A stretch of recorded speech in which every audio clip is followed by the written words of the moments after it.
لیکن بعد میں ہمیں جو مرزا صاحب کی تحریریں پڑھنے سے، مرزا صاحب کا کردار دیکھنے سے پتہ چلا کہ نہیں، یہ اصل کفر ہی یہ ہے، دھوکہ ہے نا، دھوکہ۔ یہی تو ابھی میں آپ کو بتاتا ہوں کہ مرزا صاحب اپنی کتاب روحانی خزائن جلد 12 صفحہ 64 پہ لکھتے ہیں، میں جانتا ہوں کہ میرا خدا جو ہمارا خدا ہے ایک کھا جانے والی آگ ہے۔ حسن بھائی آپ غور کریں کہ نبی صلی اللہ علیہ وسلم نے فرمایا کہ جب حیا نہ رہے تو جو مرضی کہے، جب شرم نہ رہے تو پھر جو مرضی کہے۔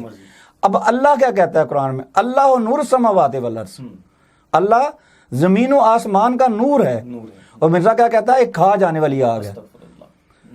اور اس بندے کا کردار دیکھیں کہ اللہ کو آگ کہہ رہا ہے، اور ملکہ وکٹوریا ایک بے پردہ، حیا باختہ، مشرکہ، بے دین عورت کو کہتا ہے یہ تو نور ہے، بلکہ تیرے ہی نور نکلا ہوا ایک میں نور ہوں۔ یہ ستارہ کیسریہ ہے، اے ملکہ معظمہ تیرے وہ پاک ارادے ہیں جو آسمانی مدد کو اپنی طرف کھینچ رہے ہیں، اور تیری نیک نیتی کی کشش ہے کہ جیسے آسمان رحمت کے ساتھ جھکا جاتا ہے، اس لیے تیرے عہد سلطنت کے سوا اور کوئی بھی عہد سلطنت ایسا نہیں ہے جو مسیح موعود کے ظہور کے لیے موزوں ہو۔ سو خدا نے تیرے نورانی عہد میں آسمان سے ایک نور نازل کیا ہے، کیونکہ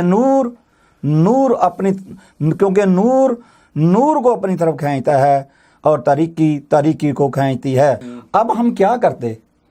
اللہ کے قرآن کو مانتے یا مرزا قادیانی کے فرمان کو مانتے؟ تو ہم نے غنیمت جانا کہ اللہ سچا ہے، اس کا قرآن سچا ہے، مرزا ہی جھوٹا ہے۔ تحفظ ختم نبوت، ناموس رسالت، رد قادیانیت، حالات حاضرہ اور دیگر اہم ملکی و بین الاقوامی موضوعات پر مبنی مستند اور معلوماتی پروگرامز دیکھنے کے لیے KTV آفیشیل کے YouTube چینل کو سبسکرائب کیجیے۔